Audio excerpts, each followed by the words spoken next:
Hello again. Hi, Dolores. How are you? Okay, this is Dolores Cannon with the Metaphysical Hour, and we're starting up again. We're live again because I'm now back in the country, and we are doing the live shows again instead of the archives. Okay, tonight I've got my special guest, Carol Pate, on the line. And, you know, Carol, I was thinking today, I think we must know each other more than 30 years. In and around that time frame, yeah. Because I was trying to think when we met, and I know it was way back in the 70s. That's a long time. Please don't say that. Well, I was trying to think, when did I meet you? And I know it was in the 70s, so that has to be over 30 years ago. It was in the late 70s. All right. Yeah, because that was after I'd been with the Kidney Foundation. Uh-huh. Well, I know it was before you married James, so that was a long time ago. Yeah, it was. I've been married for 25 years, so. Okay, so we're getting in the ballpark anyway. Yeah. But anyway, I've known Carol for a long, long time, and she's been on the show, I think when I first started. I've had the show now 3 years. Time just keeps flying. No kidding. So, Carol is very unique. She is a real psychic. And, you know, I mean, I've been around so many people that I know she is genuine. But you more consider, well, you have a psychic center. Yes. But you really consider yourself as a psychic detective, don't you? Pretty much. I do a lot of that. It's not 100% of my work, but that is a big part of it. Because you do other things, too. Absolutely. I know you've worked with missing people and things like that, too, for a long time. Well, I do general readings as well. I help people get through divorces. I help businesses when they're being swindled out of money, or there's, banks and that sort of thing, people that are embezzling, and just general day-to-day stuff. Day-to-day. Well, for Before we go me. any further, I forgot. Let me go ahead and give the toll-free number in case anyone does want to call in tonight. Okay. I usually do that when I start. The toll-free number, in case anyone does want to call in and talk to Carol, the number is 877-876-5227. 877-876-5227. Yeah, you may consider this to be day-to-day stuff, but I don't think it's the usual for the normal people out there. Probably not. Every day is a new experience. Normal, I don't think. Yeah. But anyway, Carol, you said you work on about, what is it, between 400 and 500 murder cases a year? I was working at 500 murder cases in and around per year. Uh-huh. No, I've slowed that down. I had to. You've got too much, didn't it? Oh, yeah. It physically hurts me to work on those cases, and it's very, very hard on me emotionally, and it's very, very draining. Well, I know before you told me that when you do work on the murder cases, you get it from the murderer's viewpoint and also from the victim's viewpoint. Oh, so yeah. I can see how that would be draining. Oh, it's horrible. I am the murderer. I think what the murderer thinks. I feel what they feel. I know why they're doing what they're doing. And then as the victim, I feel the pain of however they died. Mm. And I think their thoughts are my thoughts. And it's very, very difficult. Yeah, I don't think anybody would really like to do that. Not if they have any sense. Sorry. You told me, though, that you was working with the police when you were only 12 years old. Yeah, that was my first murder case. So that's how long you've been doing this, so it's a natural part of you anyway. It is. I really believe that I came here to do this work, to help people with my psychic abilities. Uh-huh. And I tried to fight them. I didn't want to be a, quote, psychic. So I tried to fight them, but then one day a murder case broke. It was a big one that I'd been working on anonymously with the police. And I couldn't be anonymous anymore. I got thrown out of the closet. You said it's just like the show The Medium because, the same way she works, you really do a lot of the similar things, don't you? Oh, yeah, I do. I'm involved. I do healing work. I teach classes on how to develop your psychic abilities, what they are, what they mean. I do all sorts of de-hauntings. I help spirits into the light. I do a lot of various work in all the areas that people would consider supernatural. And you've also been called in to find missing people, too. Oh, I do a lot of that, yeah. Absolutely. Well, I do everything, it feels like. What do you want me to do? Well, you find time to teach when you also have your psychic center where people call in. So that's, you're really busy. Yeah, it stays quite busy. I did classes at the University of Arkansas for a number of years, and that was on ESP and how to develop it, and that was fun. And then I did the healing courses, and I teach people how to see auras and what the auras, what the colors mean, and how that all functions. We just get into a lot of different things. I enjoy teaching. But when you're working with the missing people, that's different than the murder cases, isn't it? It's not near as tough. It really isn't. It's a whole lot easier. I mean, it's done in a different way, isn't it? No, it's all done pretty much the same way. But I think you use a lot of psychometry in your work, too, don't you? Yes, I primarily use psychometry. I have to hold a photograph of the individual and or writing in ink and or a piece of jewelry, something that they've worn for a long time, like a watch or a ring. Yeah. And that's how I tune into their signature energy. And everyone has a signature energy. No two are exactly alike. So it's kind of like finding a station on the radio. It's rather like everybody has their own frequency or vibration? Absolutely. And so there aren't any that are identical then, is that right? No. And I've even tried it with identical twins. Yeah. And they were completely different. You would think they would be closer than anybody else. You would. You absolutely would. But everyone has a signature energy, just like a fingerprint. But sometimes a lot of these energies are, I don't know what you want to call it. I've been around some people where their energies really bother me. They're strong and they're I don't want to say negative, but I get very strong vibrations off of them where you don't want to be around them. Yeah, absolutely. Well, we are what we think, and we radiate what we truly are. You ought to try a murderer's energy. I don't think I'd want to. Oh, yeah, that's wild. Sometimes I've met a few people that had black auras. Now, I don't know if you've ever met anyone with a black aura or not. No, I haven't. But then I don't see the auras. Oh, you don't. Well, they're very easy to see. What would the black one indicate? He was heavy duty into Satanism. I met a woman and I met a man, both of them. There was at two different points in my life that had black auras. So it completely, I guess you would say, took their energy down, because usually we're supposed to be with the light. And the auras are usually very beautiful colors. Yep. So what does that mean then, that he had totally taken all the light out of his life, or what? And had turned it black. And when I met both people, their energy, I don't even know how to express this, but it knocked us both back from each other.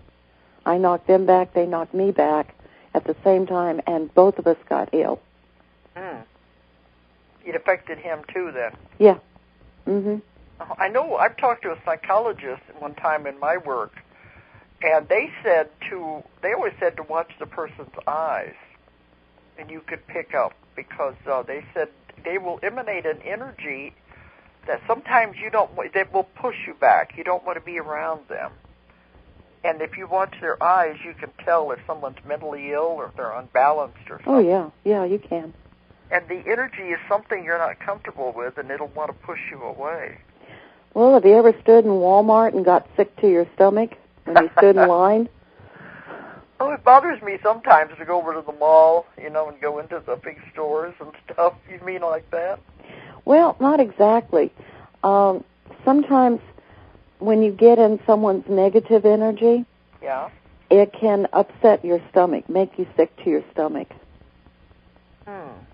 But like if you're in Walmart, you mean there's people in general, and you're picking No, up? it's usually if you're standing in line. Yeah. Now, I've had people come from behind, and they made me ill, sick to my stomach. Yeah. And I knew that it was somebody standing behind me, and sure enough, there was. Child pornographer type people, people that are really into negative things, carry that kind of energy. Then when you look around and look at them, you wouldn't be able to pick it up just by looking at them? No, I feel. Everything I do is feeling. I don't have to look. Uh-huh. Just the feelings that you pick up from these people now. Yeah, uh-huh. I don't think you could be fooled very easy, could you? Not really. And I've had people do it, or tried to. Yeah. Which I thought was very strange. What do you mean they tried to fool you? Well, I thought it was strange that they would try to fool me. Yeah. I mean, what would be the purpose of fooling a psychic? That would mean that the psychic wasn't a psychic, huh? That's true. I had one guy come to see me to keep me from getting involved in a murder case that he was the actual perpetrator of. Uh-huh. That was weird. He knew you were working on it? No, he knew that his wife was going to bring it to my attention. Uh-huh. Tell about the story then. Well, it was a long time ago, and this man came in to see me, and he sat down and he said, a friend of my wife was murdered, and she wants to come and see you, but I think it would be better if I came to see you about this because she's so emotionally charged over it, whereas I'm not. And I knew beyond a shadow of a doubt he had killed this woman.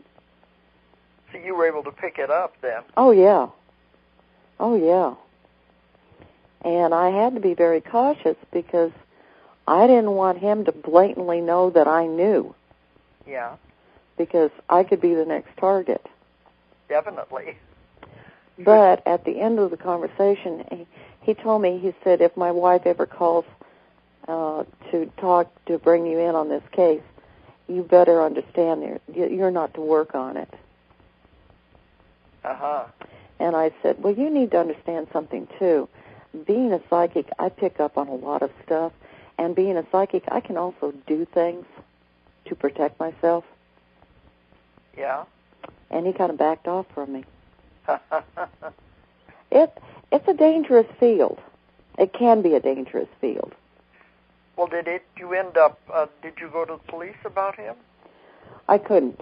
And I'll tell you why. I had absolutely no proof. Yeah, just a feeling. Yeah. And that was in my early years. Yeah. And I didn't have the reputation. I had a decent reputation, but I didn't have the reputation I have now. And I don't think they would have listened to me. Yeah. And they couldn't have done anything either. Uh-huh. No proof. Okay, there was something that came into my head here. But you said it can be dangerous. Yes. But I do remember one thing you said, too. Well, I just bring this up because you were a regular on the Court TV on the Psychic Detective show, weren't you? Yeah, I did 7 shows. 7 shows on there, and I think they wanted to make you a regular, too, but you said you didn't want to go that far. Yeah, they wanted to have me sign a contract with them for about 5 years. But they were going over a lot of your old cases, and I saw some of the video. You did one at our conference, and it was very good. It was very impressive. Thank you. But I brought that up because I remember you said once somebody called you or something after one of those shows and told you, I just discovered what I want to do with my life. I want to be a psychic detective. Oh, yeah. Yeah, I have a lot of those. I just woke up this morning and said, this is what I want to do. Yeah, how can I do it? Can you train me to be a psychic detective? Yeah. And what they don't know is this is something you're born with. Yeah. It's not something that you develop into. And you could train somebody and tell them what to do. Yeah. Well, it's kind of like an artist, okay? Yeah. There's Michelangelo, yeah. And then there's a little kid that can do, draw sticks for people. Yeah. Either you've got it or you don't. And either it's your path or it isn't. I had a really sweet 87-year-old woman that called me, and she said, I'm very, very psychic. I think I want to be a psychic detective. Yeah. I think it's a little late. Well, it could be. That's what I meant, because you're saying it can be dangerous. These people don't even think about that. It just looks glamorous when it's on TV. Well, yeah, when you're being acknowledged, it's wonderful. But they don't understand the pain and the suffering that you go through on a personal basis and energetically and physically. There's a lot of suffering that goes with this. Uh-huh. And believe me, Dolores, I would never have chosen this on my own. That's why you would never have started out, but you started so young. You told me even when you were a little child, before you started working with the police, you could always see people that weren't there. And I did. You've had it all your life. It wasn't something you chose to do. No.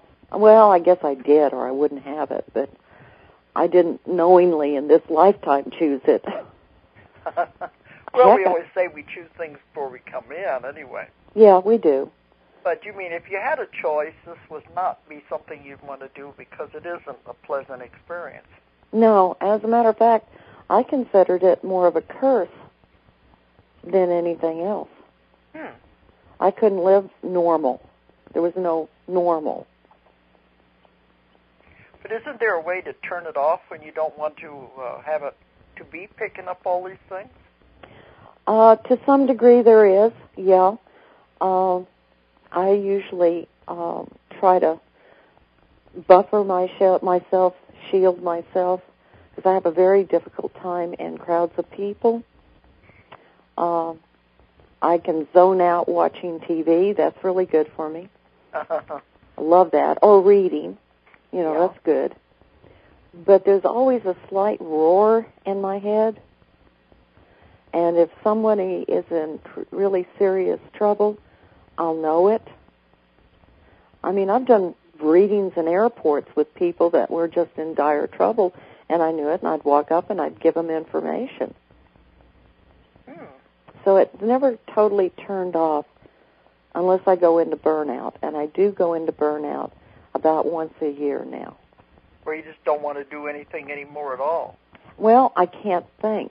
My psychic abilities completely go away. Well, it has to be turned off once in a while. Apparently, and then I get to recharge.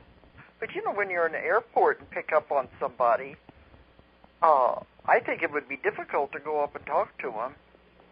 It doesn't appear that way. Because they don't know who you are. This strange lady's coming up here and telling me these things.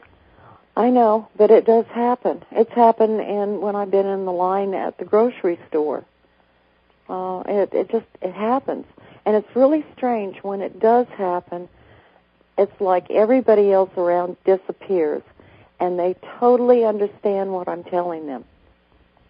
The person that you're picking up on. Yeah. So they've never just dismissed you as being crazy or something? Never. Oh. I mean, it's really kind of bizarre. I was at an airport, and I was sitting next to this woman on a bench, and all of a sudden this information started coming through, and I turned around to her, and I said, you know what? This is the best thing that ever happened to you, for you to leave that man that you were with in L.A. and go to see your mother in Florida and rekindle the bond that you had with her and give up all the drugs. This is going to be an awesome year for you. I am so proud of you, and God is so proud of you. What did she say? She said, thank you. I would have thought she would have sat there stunned, like, how is she picking up on this? Well, she was. She was stunned, but she was grateful. Uh-huh. I don't know. People handle it really, really well.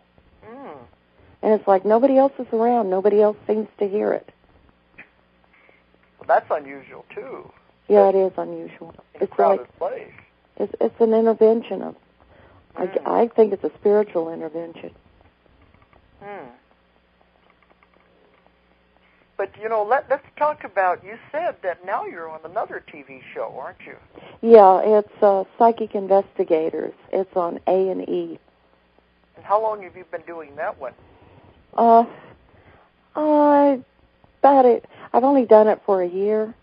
I did 2 shows, and I'm getting ready to do 2 more. Okay. Matter of fact, I talked to him today.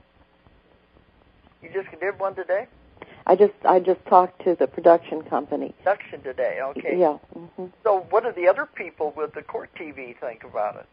Well, actually, Court TV isn't out there anymore. Oh. A Court TV got sold to a company, and now they're calling it True TV. True TV, Mm-hmm. okay. And every once in a while, I think they do run some of the psychic detective shows. Yeah. But they haven't been able to find any more psychics to do any more shows. Well, like you said, you didn't want to be tied down exclusively anyway. Oh, no, I didn't. Mm-mm. But these people with A&E then picked up because of your work with the Court TV? Right, yes. And they're calling this show, what, Psychic Investigators? Uh-huh. And is it the same format that you did with the other one? Basically, although they're not as restrictive, with Psychic Detective, they restricted my part of the show to not a whole lot. They emphasized the police work, the police detective work. I was kind of like I was there, but it was about me kind of, but it was more about the detective work. Okay, I remember the one that you brought to our conference. Yeah. They showed you giving the clues, and then the police had to follow up on it. Exactly. But you were actually more involved in the case than that, weren't you? Oh, yeah, I was way more involved. So they were maybe they thought they had to minimize it because of public opinion and everything, the way some people view psychics. Well, court TV was aimed towards police, law enforcement, judges, all that sort of thing. Yeah. So, yeah, they had to take a little bend to it, not to upplay the psychic as much as it was to play up the police as well, which is fine with me. I mean, without police, we wouldn't have people incarcerated. No, and you couldn't do it yourself. You have to have the police following up. Yeah, it does help. Yes, definitely. You can't go out and arrest anybody. No. Although sometimes I'd like to. But Psychic Investigator plays up the psychics part of it. That's what I was going to say. What's the difference? You said it doesn't have the restrictions. Well, they give... See, with Psychic Detective, there was a lot of things that I did that they thought was over the top, so they wouldn't put it into the show. Can you give any examples? Yeah. There was one show that I did with them. It was called Flower Girl, and it was about a young woman who was abducted from a nightclub. She sold flowers in front of the nightclub, and a man and a woman abducted her. And I was able to locate I knew I was able to locate the person who did this, the couple who did this, and their associations, and how everybody fit into the whole murder case. And then he moved her body 5 times, and I found each one of the locations. And there were some other things involved. And they played all of that down. You'd think that would be the main story. Yeah, you'd think so. And it was a really interesting story because the police officer, or the detective rather, took me to the area where she had been abducted. And he didn't tell me that's where we were going.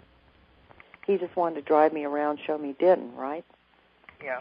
So he takes me into the parking lot, and all of a sudden, I'm shot.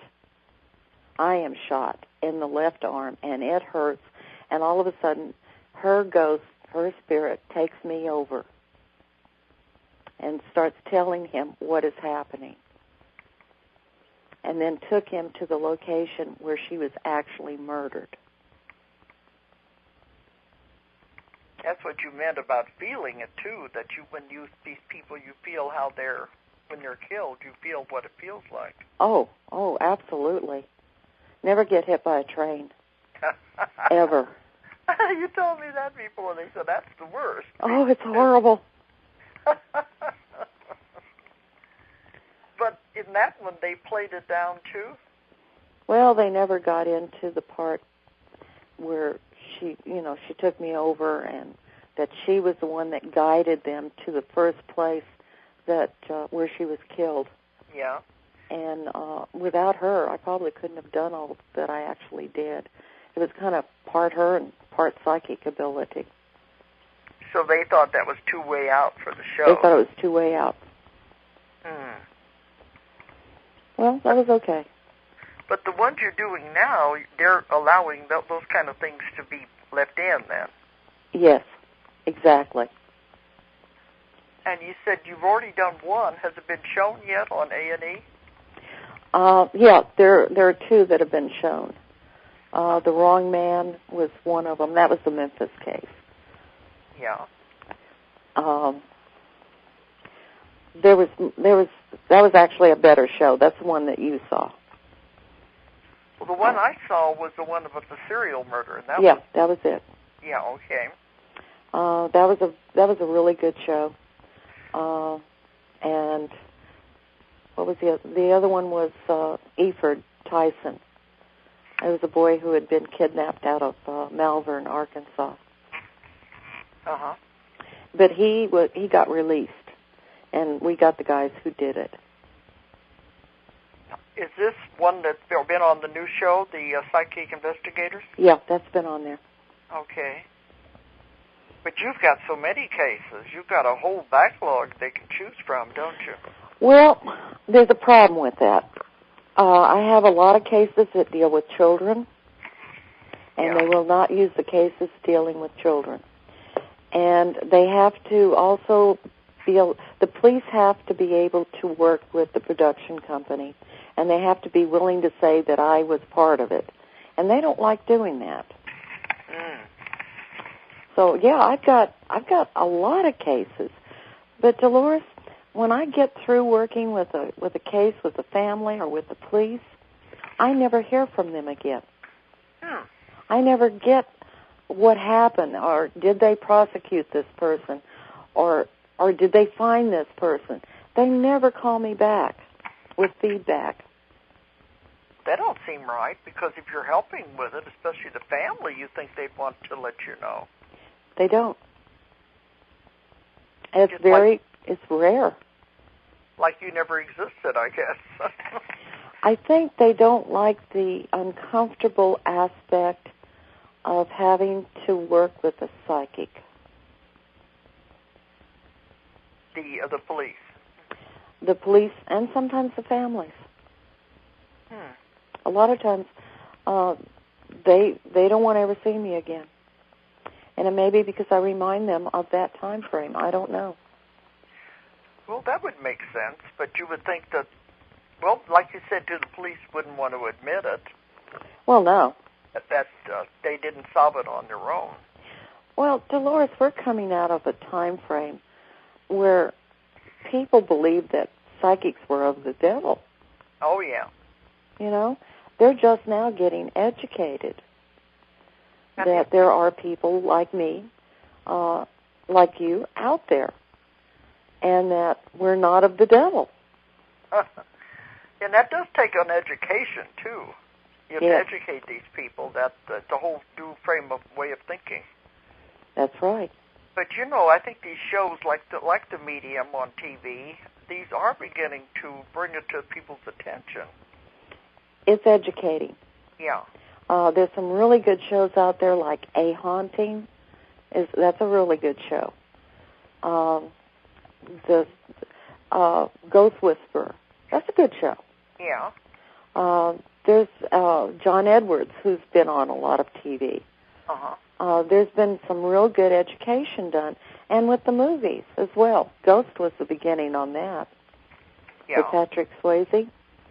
That was an educational show. People didn't know it, but it was. It's trying to turn people's way of thinking around, you know, through entertainment, really. Yeah, it's given a safe haven. To know that it really isn't work of the devil, because also these, you know, they like you said, the victims, they do want to be helped. They want somebody to know what happened. Sure they do. They want closure for their family. They want people to know that these people are bad and they need to be put away. So you're still working on this, but you said that you already talked to the producers. Are you going to be doing some more shows here pretty soon? I'm getting ready to do 2 more shows. Do they have a scriptwriter that just takes the case and puts it together, or what? Yeah, basically what they do is they interview me as to what happened, okay? Yeah. And during that interview, I give them a blow-by-blow description of what went down, how it happened, who I worked with, how I worked, and the information that I got. Then they will get with the police department, and they will collaborate with the police department so that they get all the information cleared and straight. Yeah, verified. Verified, yeah. And then they write the script. Because you're looking at 20 minutes, okay? Yeah.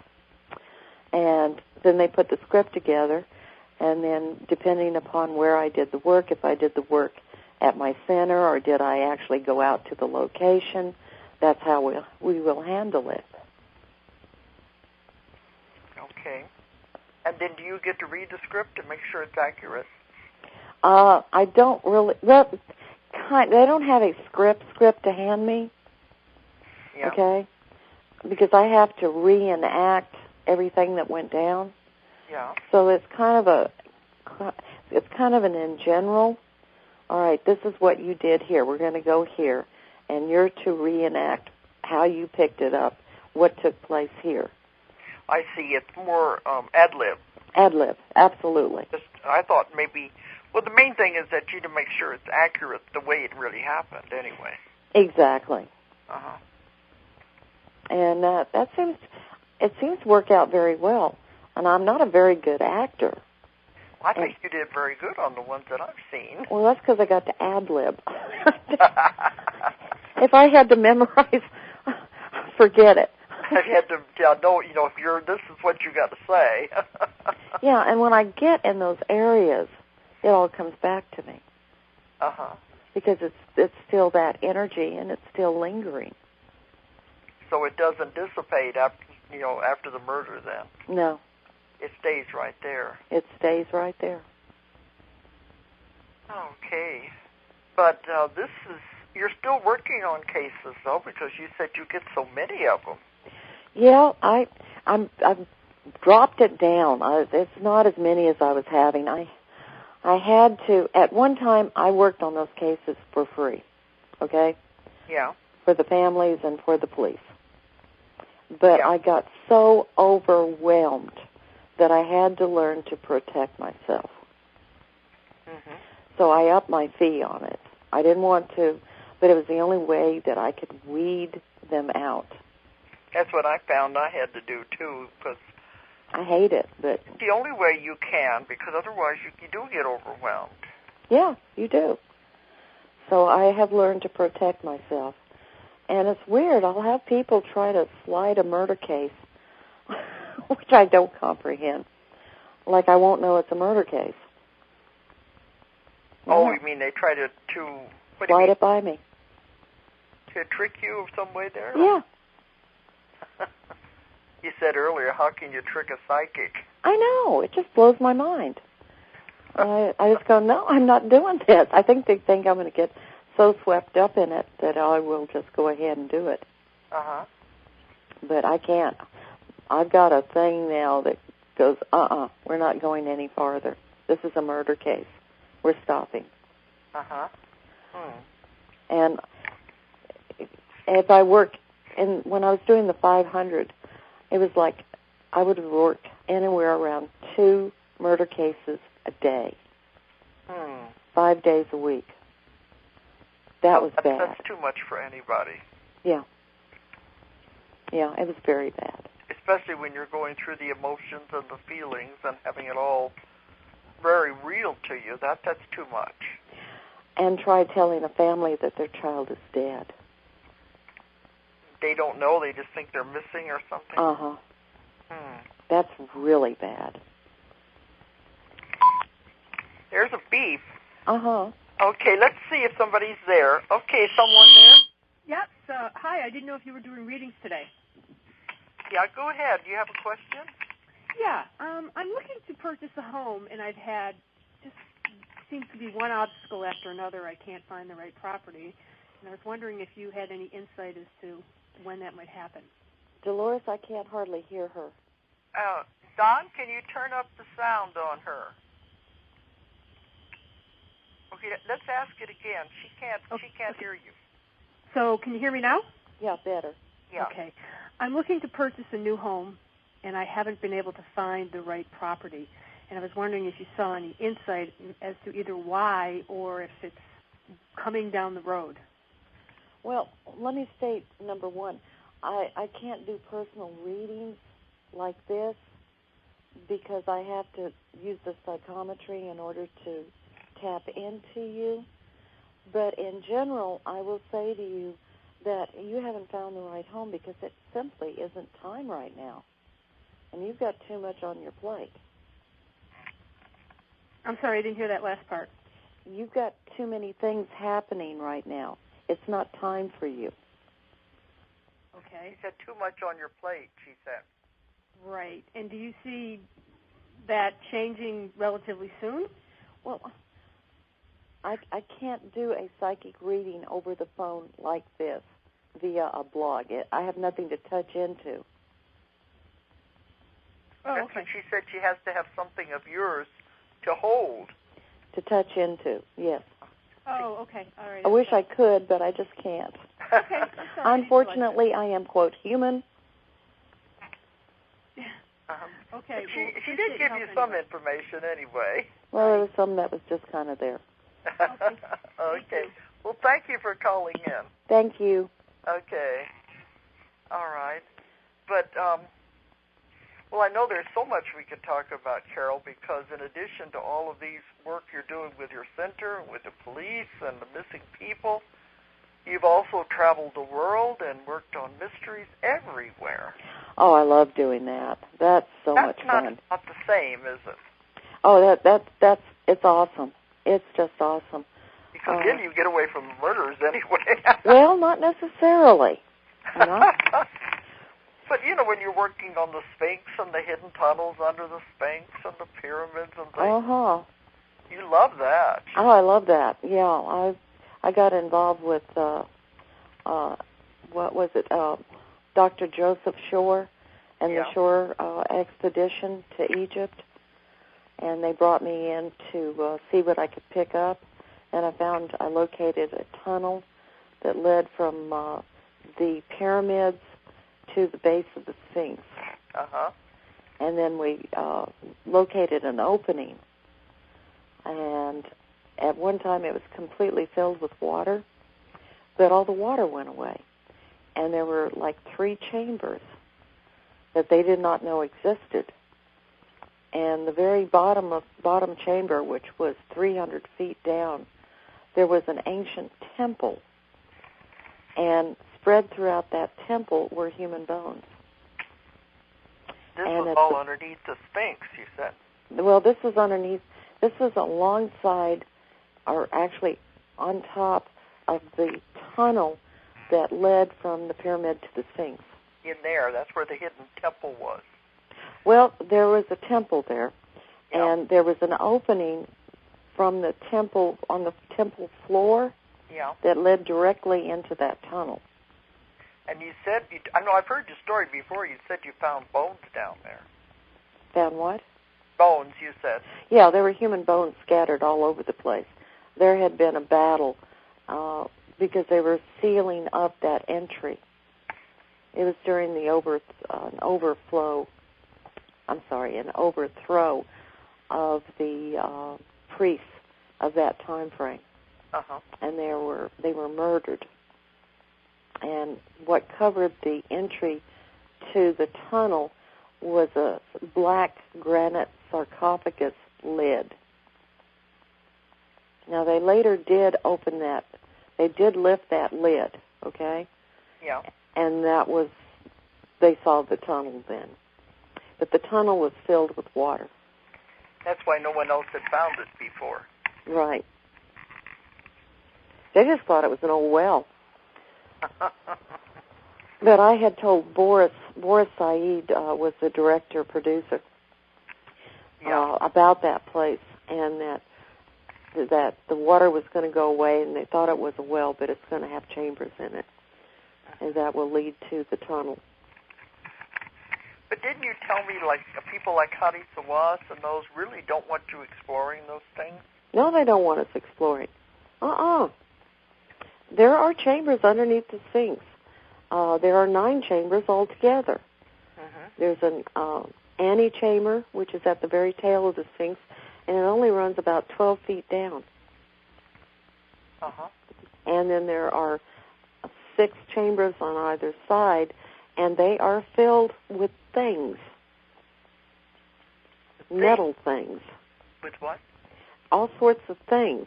They did a sounding, and they found that these chambers contained wood, iron, all sorts of things, but they don't know what those things are.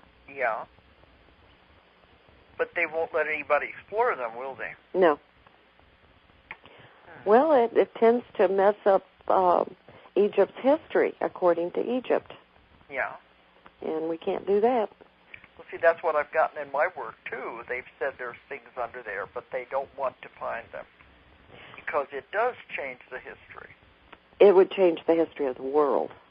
Mm-hmm. You know what I found in my work? They talk about the underground cities, and they said that the entrances are underneath the pyramids. All over the world, everywhere there's a pyramid, there are entrances that go down into these underground cities. Really? And that this is one of the reasons they don't want people, exploring down in there. I have not run across that, Dolores.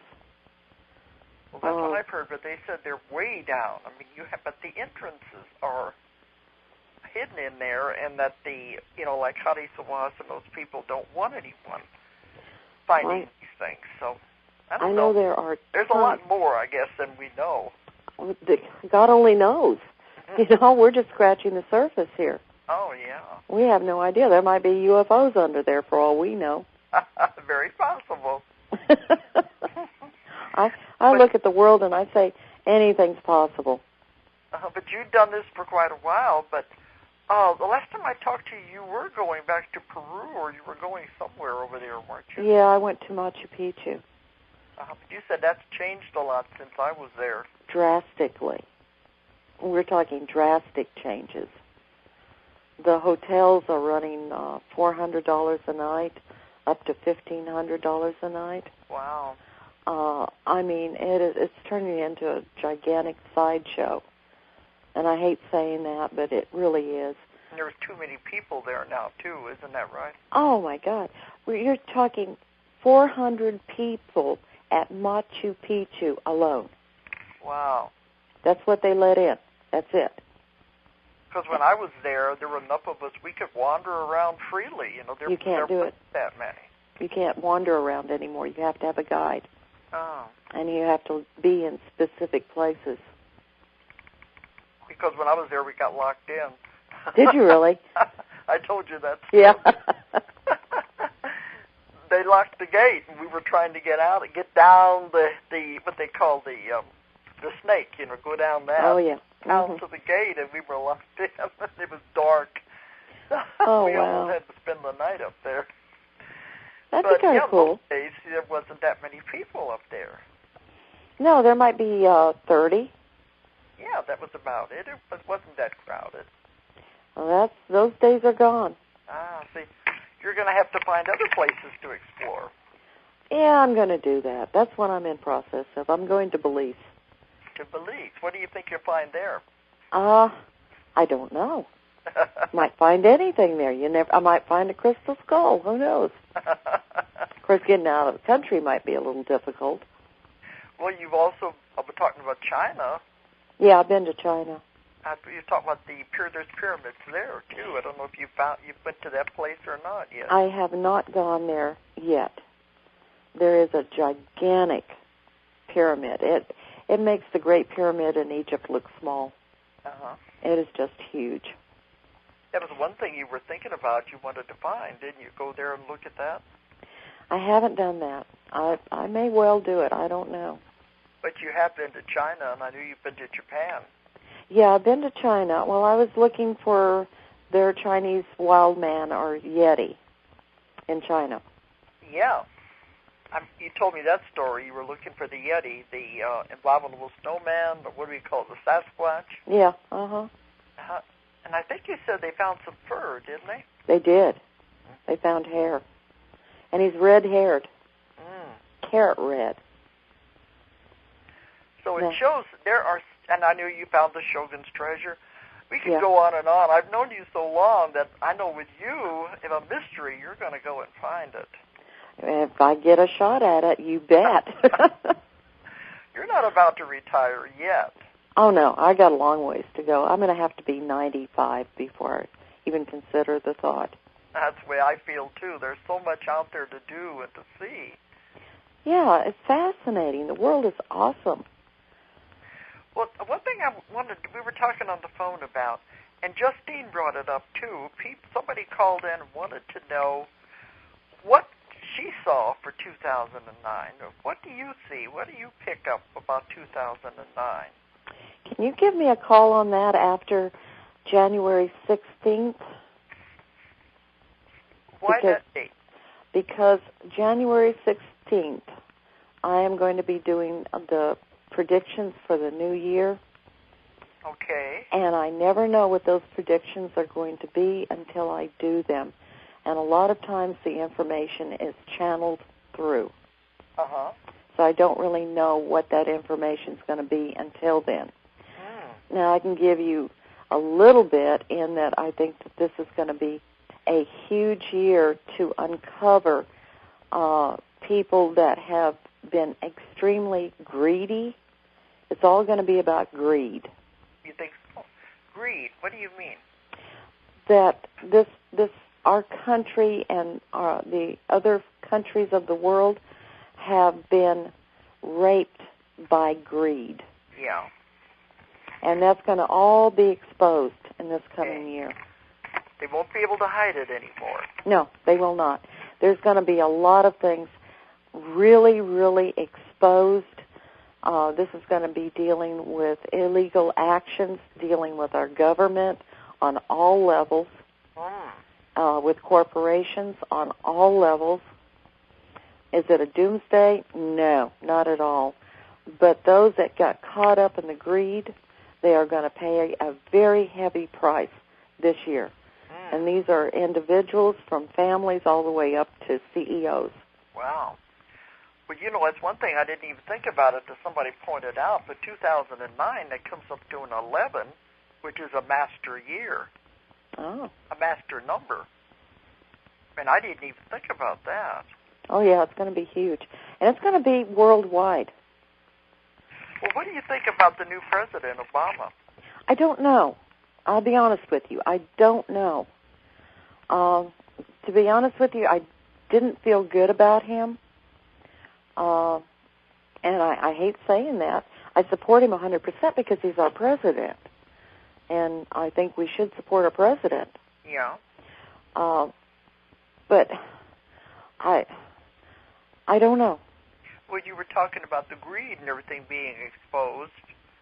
I was just wondering what part he would play in all of this, you know. Well, there may be some parts in there that he will play. Yeah. But it may be concerning the people that he has dealt with. I was wondering if he might be, instrumental in part of the exposure. I hope he is. Uh-huh. I can't say that he will be.